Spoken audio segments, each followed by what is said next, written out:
Does deplatforming work? The answer is sort of. It's not a yes or no. Milo Yiannopoulos got banned from Twitter. And this was a while ago, a couple of years ago, I think. And he still exists. And he still has many followers. And he's still in the news. Yet, here's what I think. Alex Jones didn't get banned from Twitter, and that's why he's still in the news. Twitter is the journalist social network. Journalists don't use YouTube, they barely use Facebook. I'm actually in a mainstream journalist group on Facebook. It's got like 1,000 people, mainstream media across the board, and it used to be really popular and no one uses it anymore. Why? They're just on Twitter. Twitter is where the journalists are. So if you're there and you say something, they will see it and then they will write about it, and then all of a sudden you end up in all these outlets. It's not just that though. It's that by simply being on the platform and getting retweeted, other people talk about you. Whether or not they write about you, they will see you. So when Milo Yiannopoulos gets banned from Twitter, they all go, oh, deplatforming works, woo! And I'm like, you guys are nuts. These journalists live in a bubble. They seriously live in a bubble where they don't go outside of their bubble and do Google searches. So when I saw this article, Milo Yiannopoulos' Facebook rant shows that deplatforming actually works, I said, oh, let's see if it actually works. And I looked up the metrics, and I would probably say that technically, no, it didn't work. Yes, in some ways, Milo is less in front of a lot of journalists, but he's certainly getting a ton of traffic, which I'll show in a second. This is Alex Jones. The New York Times put out an analysis saying Alex Jones's views are down 50%, showing that deplatforming works. And then when you read the article, what it actually said was, when you combine all of his social media video views plus his website, his viewership is down by 50%.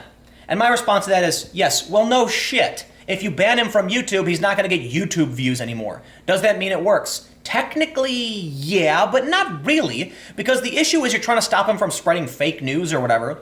Okay, so maybe he's not getting views on YouTube, but his Alexa ranking, InfoWars, is up 1,000 ranks. It seriously jumped straight up, a huge spike. All right, his viewership is up on his website. Everything's up on his website. So yes, technically he lost the views from social media. He probably lost a lot of money, but I wouldn't say deplatforming works because what's the intent? Are you saying it works because you removed him from Twitter and you don't want him on Twitter? I'm being hypothetical. Alex Jones is still on Twitter, but we'll use Facebook. You're saying we need to get Alex Jones off Facebook. Okay, are you concerned about him putting out fake news and hate speech? Because if that's your concern, you've done nothing. You've removed his Facebook views, so you hurt him a little bit, but his site is still doing well. So it's like everybody wants to act like deplatforming immediately erases people from existence. It doesn't. Is it bad? Yes. Does it hurt? Yes, it does. But does it mean these people don't exist and don't have massive followings and are not relevant? These people are still relevant. They still put out the same stuff, and in many instances with more views and more traffic. Look at this. They're saying deplatforming actually works while they're literally writing about Milo Yiannopoulos. How paradoxically insane is this? All right, they got a big old picture of Milo with his crazy $100,000 teeth. Wait, Milo Yiannopoulos is still on Facebook? Oh my God. Rachel Krause, you wrote this article and you lead with, wait, Milo Yiannopoulos is still on Facebook? Last Friday night, former Breitbart golden boy and rallying figure for the alt-right, Milo Yiannopoulos, complained in the comment section of a Facebook post about how hard his life has become. He said, I have lost everything standing up for the truth in America, spent all my savings, destroyed all my friendships, and ruined my whole life. At some point you realize it's occasionally better to spend the money on crabs and cocktails. This is from last week. But can I just stop and point out that, look, it exemplifies what I'm saying. This woman who wrote the story is confused that Milo is on Facebook. Well, let me show you something. Milo has 2.5 million followers on Facebook. Are you nuts? Let's pull. Look, he posted this 3 hours before. Like, I'm filming this 3 hours before I filmed this. He got 828 shares on one post. Okay, this one's got 321 shares, 284 comments, and these are just him post. Look at this. He posted a picture of his face, and it's got 1,100 shares. You want to tell me that deplatforming silenced Milo Yiannopoulos? It didn't. You're literally writing a story about him. He's got 2.5 million followers on Facebook, way more than he had on Twitter. And he's getting 1,000 shares by simply posting a picture of his face. He's talking about John McCain. And this is from 2 days ago. All right? You want to act like, wait, Milo's still on Facebook? Yes, and 2.5 million people follow him there. And over 1,000 people shared a photo of him talking about McCain. It's like, Twitter, if you're not on Twitter, the journalists can't see you. They don't know you exist. They don't know you exist. And while there are benefits to being in the face of these people who don't spend any time outside of this weird bubble, right? These people have no idea what's actually happening. But wait, there's more, because if you go to Google and you go to Google News, look at all these stories about Milo Yiannopoulos in the past couple weeks. You want to tell me that deplatforming got rid of Milo, then why are you still writing about him nonstop?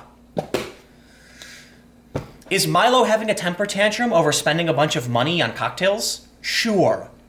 Why do you care? You want to sit here and gloat acting about like, oh, deplatforming worked, it got rid of Milo. But you all just don't stop right. This was 21 hours ago. From Milo to Alex Jones. You can't stop talking about these people. You love it. And not only that, let's look at this. Milo is still on Instagram with 368,000 followers. He's got a podcast. He's got a YouTube channel with 800,000 followers. It's absolutely mind-blowing that these stories come out where because Milo, look, you want to know why Milo has got 81,000 views? My God, listen. I do a video on my main channel talking about important issues that I believe are important, and they'll get 30 to 40,000 views. Milo can make a video where he complains and says he's going to buy a bunch of crab cocktails or whatever. Well, cocktails and crabs, not crab cocktails, that'd be gross. But he gets 81,000 views, or what is this? I don't know what this video is actually about. But the point is, Milo as himself, talking about what he's doing in his life, warrants 80,000 views to 2.5 million people, to 400,000 people on Instagram, to 800,000. Twitter is a strange bubble of absolute chaotic nonsense. All right, well, let's read the story. I can rant too much. Yiannopoulos later characterized the comment as casually snapping at someone, but his words highlight a greater point, that deplatforming hate-mongering internet celebrities actually works. It reduces the influence pernicious trolls like Yiannopoulos can have on national discourse and makes their speech, though still hateful and free, do less harm. That's an opinion. For those of you who have forgotten about this once relevant person, what people? He's got 2.5 million followers on Facebook. Milo Yiannopoulos is the former tech editor of Breitbart. The marriage of Yiannopoulos and his devoted alt-right social media following with Breitbart helped catapult Breitbart into the influential outlet it became in the lead up to the 2016 election. For a few years there, Yiannopoulos was a reigning troll of the alt-right. He championed the ability to demean anyone anywhere and called it free speech.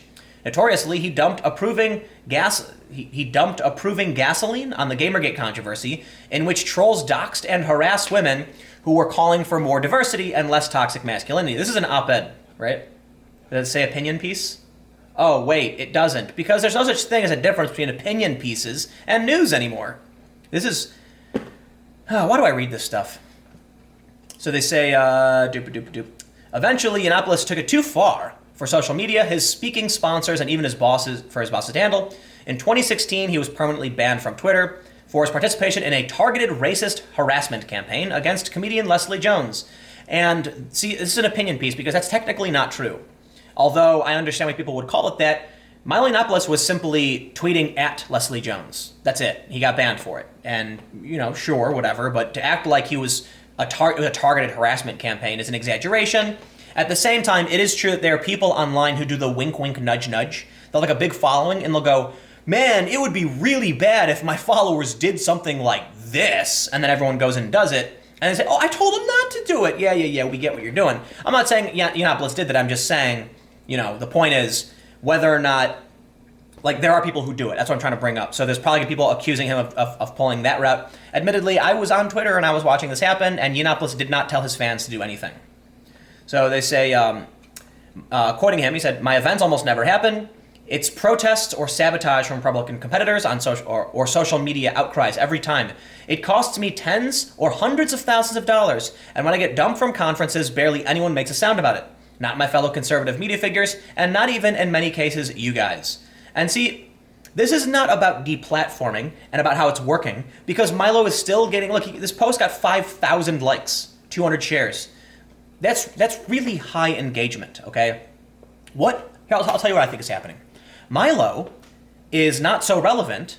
I mean, he is, literally, you can pull up Google and look at all this nonsense they write about him nonstop, for whatever reason. The reason Milo is not as relevant as he was is because what does Milo actually talk about, okay? Milo had a few talking points that were big from 2014 to 2016, and then he said them, and he was provocative and one of the loudest voices, got a lot of followers, and then he kept talking about the same thing over and over and over again. And eventually people stop caring. Ben Shapiro, on the other hand, talks about daily stuff. Like he talks about the current news stories happening daily. Let's look at Milo's, I could be wrong, let's look at Milo's page. We talked about McCain, there you go. And this got a lot of shares. Okay, so there you go. Here's a YouTube video. It's still got very few shares, but it just has the horror. I have no idea what this is. It's popcorn. And it's got 140,000 views. So I'll tell you what. While Milo might not have the relevance in the news because he's not engaging in this kind of like high-profile political debate like he used to, he made a video of always putting soap in popcorn. I don't know. I'm not even... Okay. What is this? It's a video of Milo putting... Is that soap? What's he putting soap in popcorn? That's it.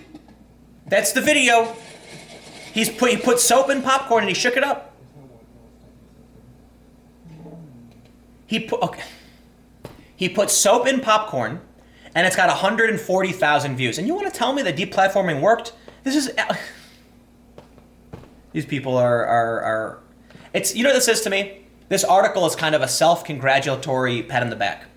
They want to talk about how their policies work. But really, all they've done is made it so that they can't see what Milo is doing anymore. Milo's fans are still there. He's still getting he's 140,000 views for putting soap in popcorn. Really? I wish I could get those numbers talking about issues that mattered. But apparently, Milo's been deplatformed. No one watches him anymore. And he has no followers, except he's got millions. And he still gets hundreds of thousands of views on his content. Anyway, stick around. I got one more video coming up in just a few minutes.